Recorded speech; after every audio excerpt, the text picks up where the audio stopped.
Good morning. Good morning. Good morning. It's been a great and wonderful week. What about for you?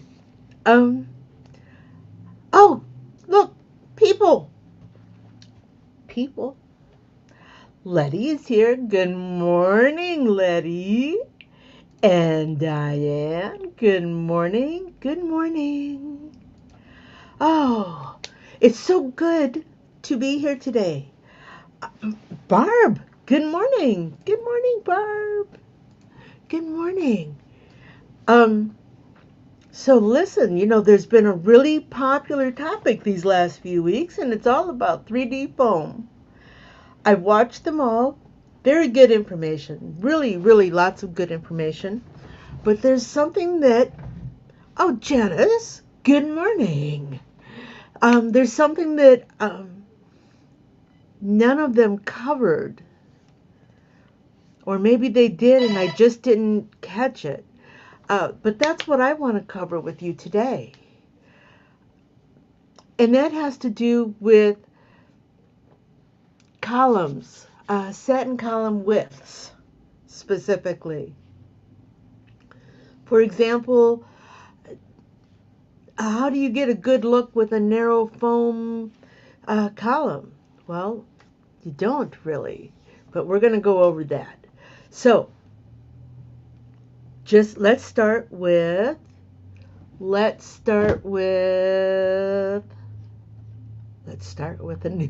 window. Here we go. So this is what started it all. Excuse me. My friend Erich Campbell has a YouTube channel. He's got well over 250 videos, educational videos. Awesome educator. In the last couple of weeks, he had two videos,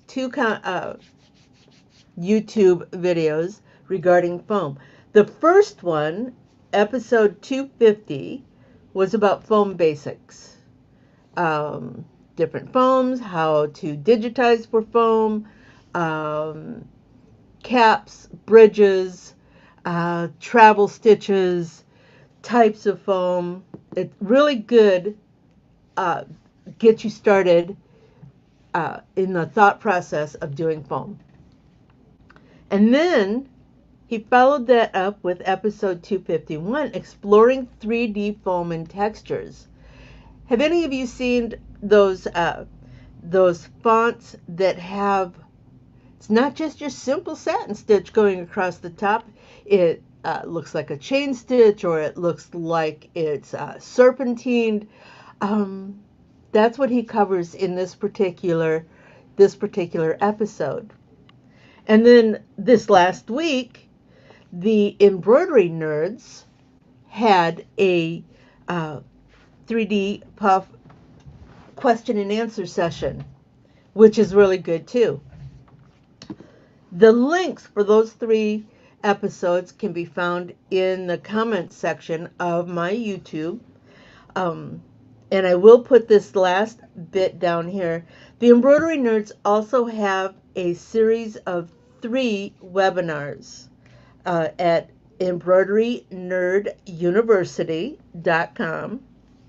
They actually have, more than just these 3, but these 3 are specifically regarding 3D puff, specifically on hats.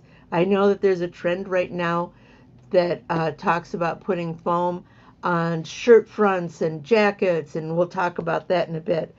Excuse me. Then there's an intermediate.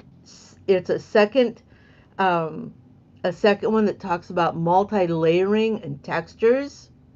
So over here we have our basics. Over here we have something a little more advanced. And then this one, his final webinar, he calls it the wow factor. It's advanced techniques. All of these are paid educational webinars, but they're very reasonably priced. So if it's something you're interested in, the Embroidery Nerd University. And once we're done here, I'll put that link in my descriptions of YouTube. Um, so yeah, that's kind of what started it all. And this is what I want to talk about. There's a thought out there that you can 3D foam everything. And maybe you can, but is it going to be worth the effort? For example, let me just pop a letter up in here. Let's just pop in the letter A. Let's find something. Here we go.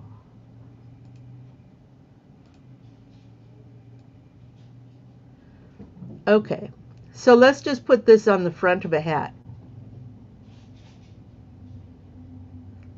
which would be about 50 millimeters. We'll change color so you can see it. Okay, so in this particular situation, this actually would be suitable for foam. And we know that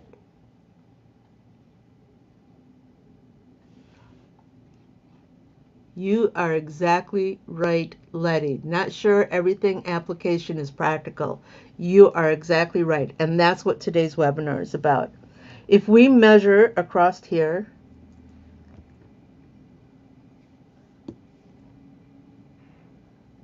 it is 5 millimeters.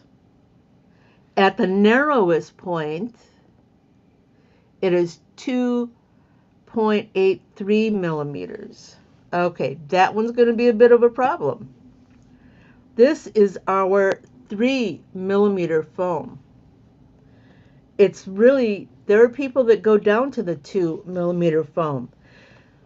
The thing you need to remember is that you're using such high density that the foam is going to compress.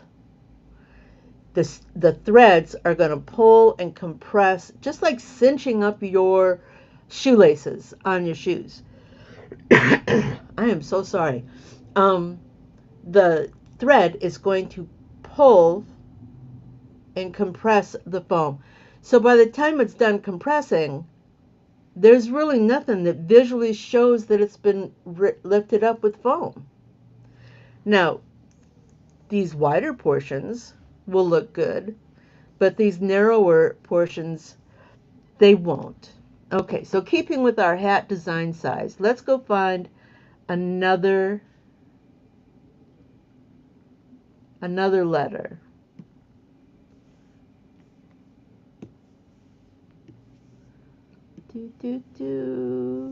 Oh, that one's not what I'm looking for. That one would be suitable for foam. This part here would still be a little too narrow. But what I'm looking for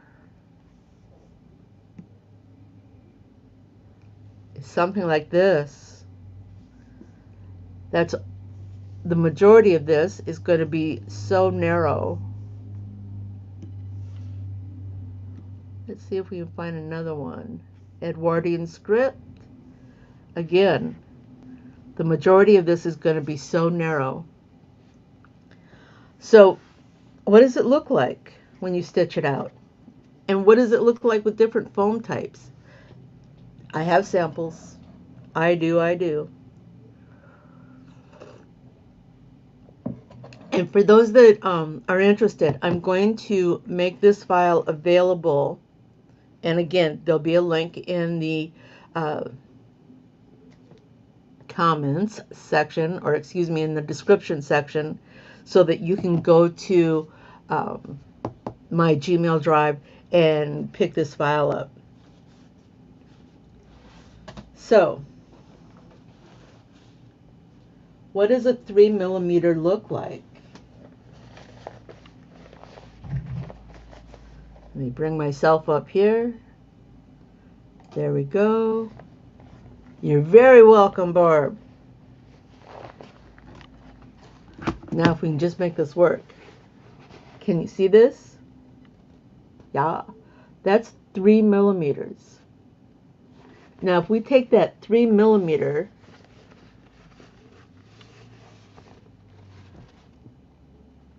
How much loft is there?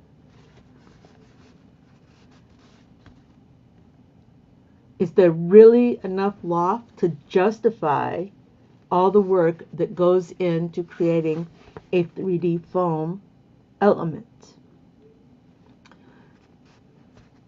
Now, once we get into 4 millimeters, a little better.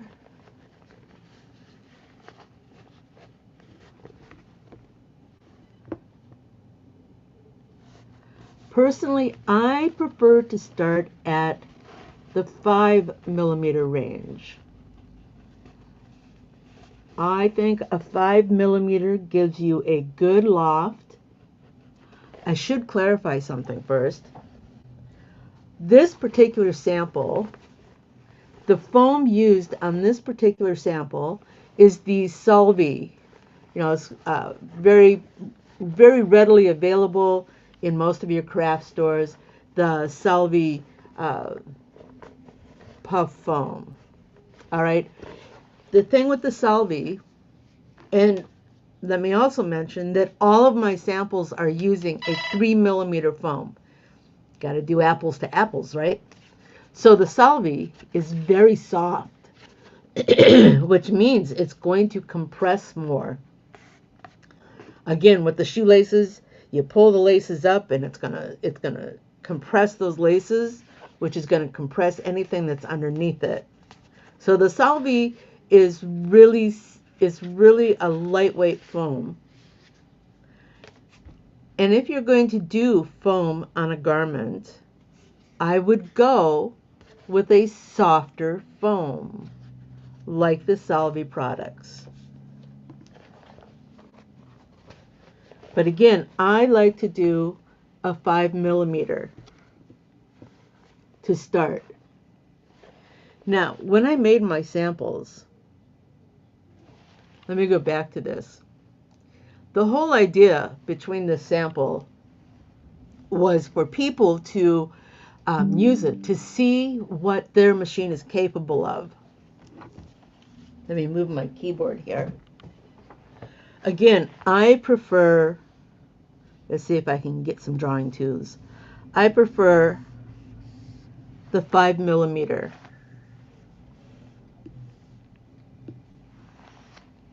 As my smallest piece. Yes, there are people who are going to go 4, and there are times that you're going to go down to 3, but again, you're not going to have a lot of loft. You're not going to see it. Yes, Letty, not all foam is created equal. So this is, again, the Solvay foam. So, we're stitching and we're stitching. Once we get to this point, oh my goodness. Can't even draw a box, can I?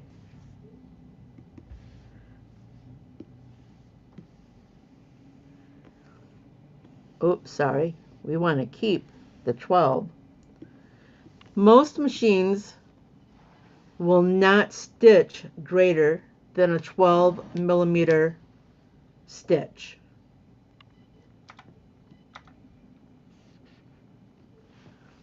After 12 millimeters, it will read that stitch as a jump, which means that it's going to stop on this side, trim, cut, move over, make a stitch, trim, cut, move over, and it's going to repeat that until it gets to under 12 millimeters, or yes, at 12 millimeters or less. And if any of you have seen this, it looks like there's no stitches here. It looks like that this area has not stitched. Well, it has, but your machine read it as a jump because it exceeded its maximum. And that's what would happen with all of these. And people will, they'll run this test and they'll show their client. The client will come to them and say, I want you to do a foam that's this wide. And the client will come along and show them their test sample and say, listen, we can only go so far. The machine that I stitched these on last night for you My Happy HCU2.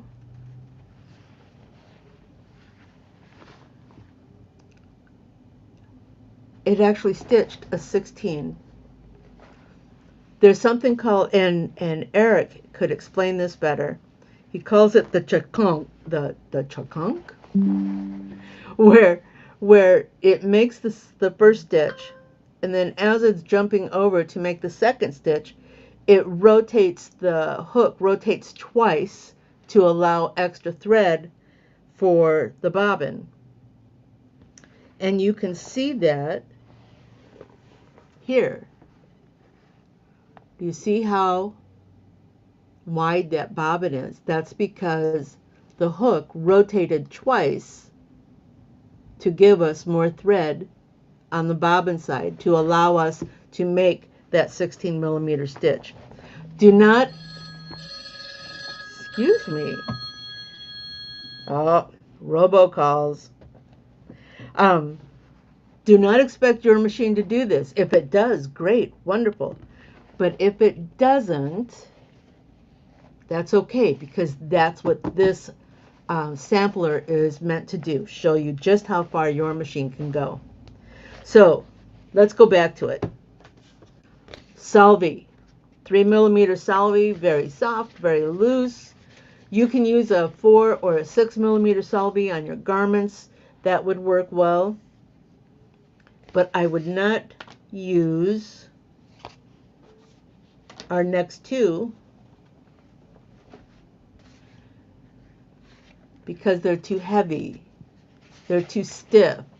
If you put it on your shirt front, it's going to be uncomfortable because the garment will not flow. This one is Madeira's Bodybuilder. Again, a 3 millimeter foam. It's firm. It's dense. Much denser than the salvie. This will give you a good loft. For example, this is our Madeira. This is the loft with the Bodybuilder. Again, it's a 3 millimeter foam. You're going to have some compression, so you're not going to get a full 3 millimeters. But it's a good raised foam look. Not bad. And I don't know if you noticed, but it tears cleanly. I use a .17 density when I do foam. Some people use a .18, some people use a 16, some people use a 15. I like a 17. It gives it good coverage, makes a good cut into the foam, tears away nice and clean. All right, so that's Madeira's. Now, let's look at our last one. This is a dense 3D foam that Cindy had mentioned some time ago. I'm sure she's mentioned it, you know, in her own conversations. It is by SPSI, and again, I'll put a link.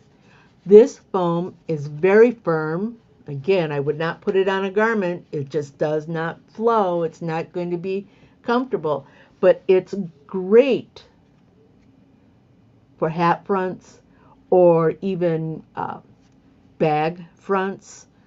Something that you don't need, you won't feel it. It doesn't need to, flow. This is, again, a 3 millimeter dense foam. Very nice 3 millimeter dense foam.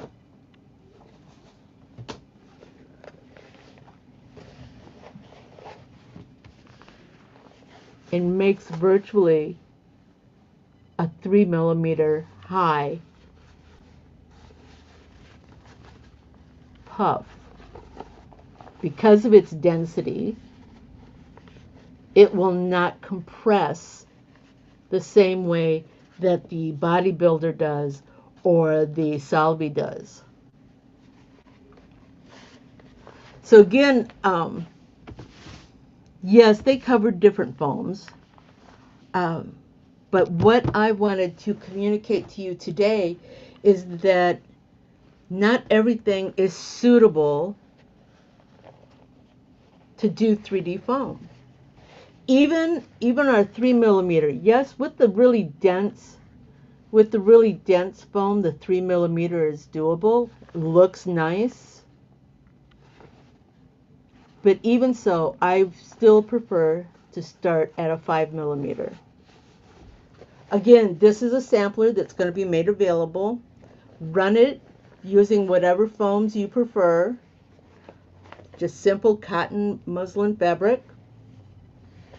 And again, do not expect anything above the 12mm to stitch properly, unless you have a magic machine that will do a double spin on the hook, which I honestly did not realize I had that with this machine until last night.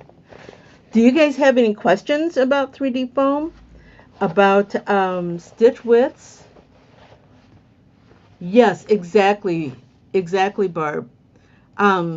Salvi and All Stitch. All Stitch has a foam, an embroidery foam that is also very soft to the touch, and it has multiple colors. Oh, going back to the SPSI foam, right now they have only 3 colors.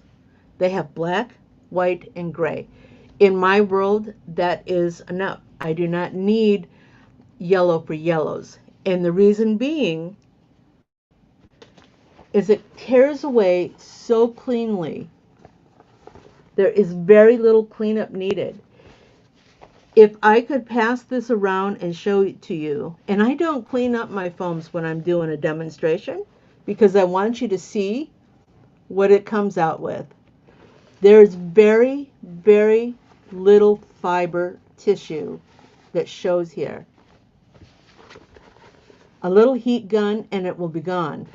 This foam, the Madeira Bodybuilder,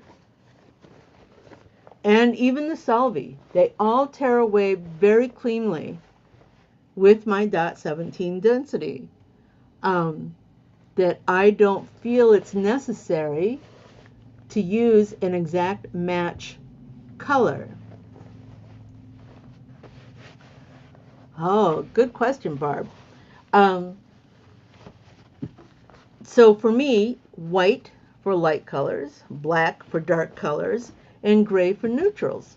That works for me. Barb has something here. Now, the puff stuff, which is a water-soluble alternative to the traditional foam, and you're right, it does this without any specialized digitizing. You can also get the same product from Floriani. In fact, I believe it was Floriani that developed it, and then it was rebranded. But what it does is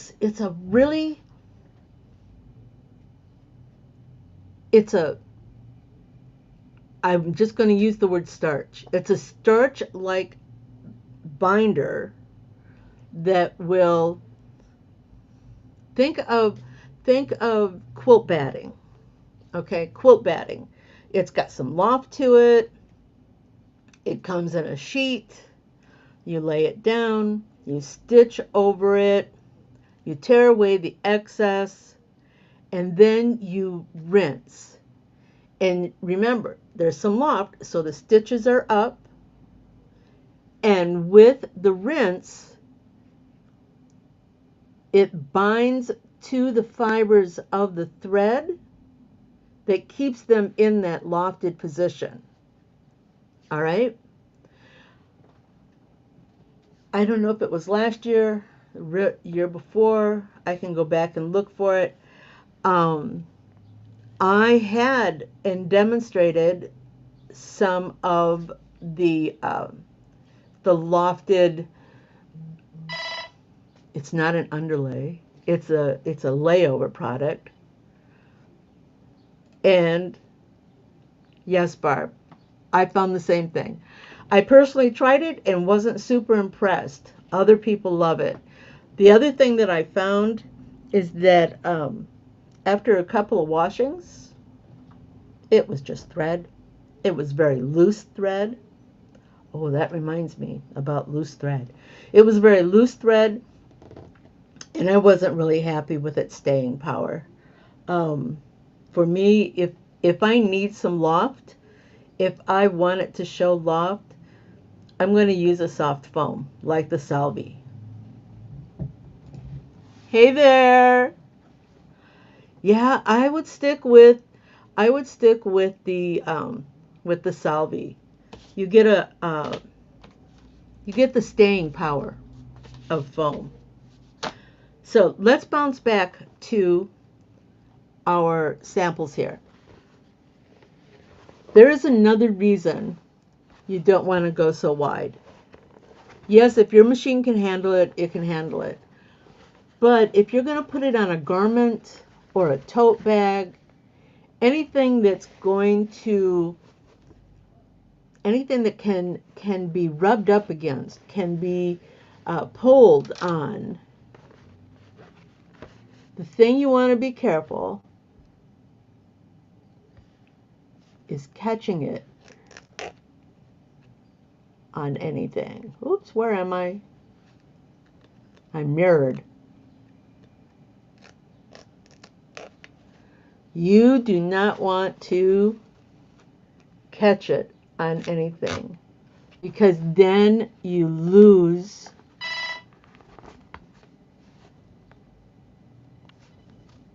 the stability of the thread. It's too wide. It won't hold. It will catch. It'll catch on a brick wall. It'll catch on, look at how loose this got. It will catch, and then you lose that look. Just a warning about much wider satin stitches. What about doing a stacked satin stitch over Salvi? Barb, are you asking about doing 2 layers of Salvi? Or are you talking about doing a satin over Salvi, laying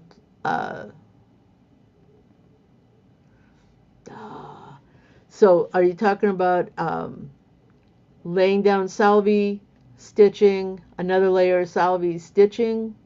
Or are you talking about laying your Salvi and then stitching using, what is it? It's called satin. Probably help if I had the right piece up on.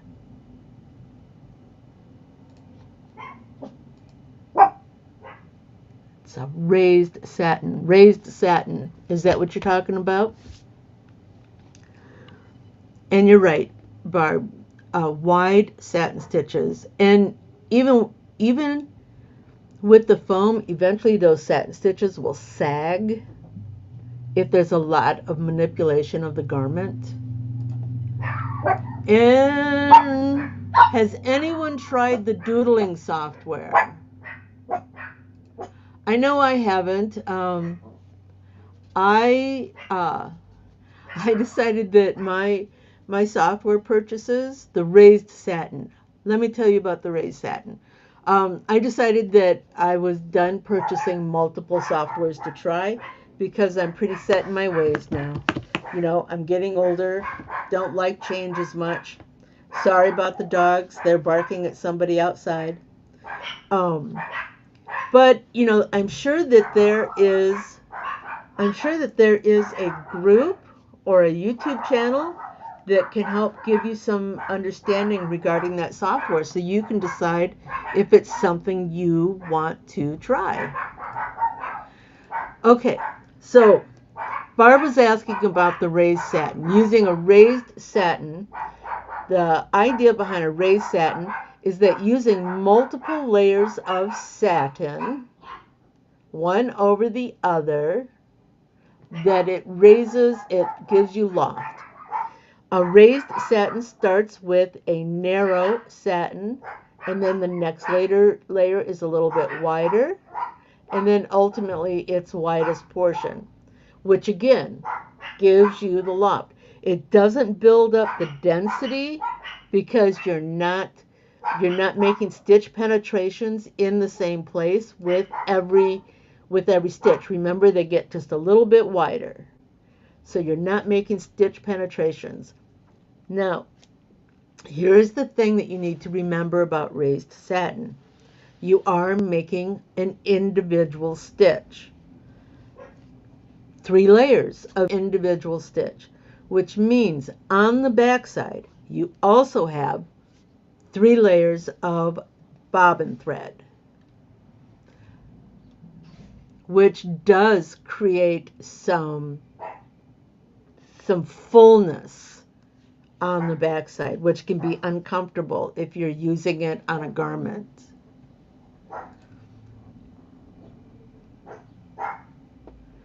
It does. Barb was saying that she hasn't tried the, what was that software called? I'm sorry. The doodling software. That she hasn't tried the doodling software. She has it, but I'm sorry. She has the software, but hasn't used it much. She likes the red work button in Willcom, as it does things faster for outlining and sketching. Yeah, I don't know how many of you here are using it, but I have been really, really impressed with the Willcom 2026 version.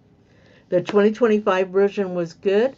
The 4.5 version is good, but I have been really impressed with the 2026 version. Any other questions regarding puff foam, satin widths? Like I said, I'll make this file available. Give me a few minutes to set that up. And I'll post a link to the I can never get that right, SPSI, so that if you're interested, you can go. So do I. Now, Barb, before you get in 2027, there's going to be another update. But you do not have to change. You do not have to update. Every year there's going to be something new. That's the projection. Whether it's visible or whether it's behind the scenes, there's going to be something new. You don't have to change anything. Those people who are using the subscription-based software, they will automatically get that change every year that they have the software. But if you buy your software outright, if you have your license outright, you do not have to upgrade, and the software will always be available to you. Okay, well, what do we got going? Oh, I wanted to make a mention. Let me drop this here. There it is. I wanted to make a mention regarding the Everything Embroidery Market. The Everything Embroidery Market, which is in October this year, October 1st through the 3rd in Biloxi, Mississippi. I will be teaching. I have 3 classes there. I will be teaching a stabilizer class, a machine maintenance class, and a hooping class.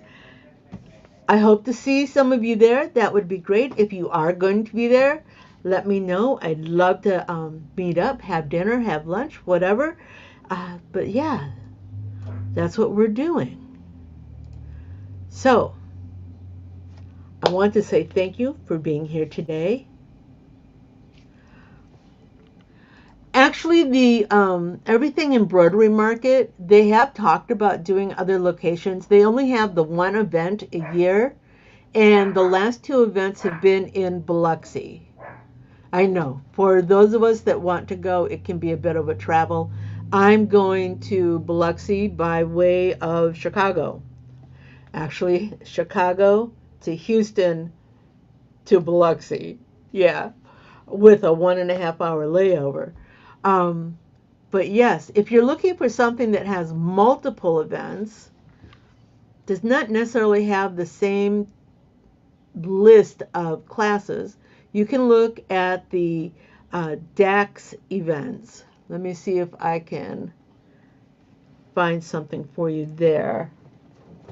DAX has multiple shows this year. They might be getting to the end of it, but let's find out.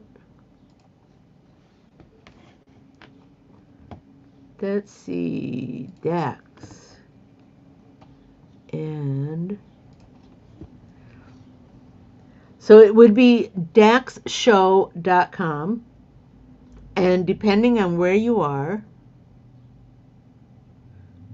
I know, I agree. I like to drive. The DAX shows uh, Florida, Nashville, the Twin Cities. The Chicago is actually in Schaumburg, Dayton, Ohio, Kansas City. What have we got coming up? The next shows, there's one at the end of this month in Florida. Nashville is in June, and the Twin Cities in August, if any of those help you. Um, this is going to sound crazy, but when I started looking for shows, trade shows, I actually Googled embroidery trade shows, embroidery machine trade shows, or embroidery machine. Hey, Aaron, embroidery machine equipment trade shows, and it popped up a bunch of stuff.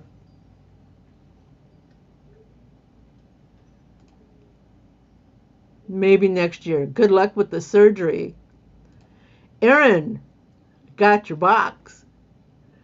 Aaron, listen, everybody. Aaron, A&P Crafters, wonderful fabrics.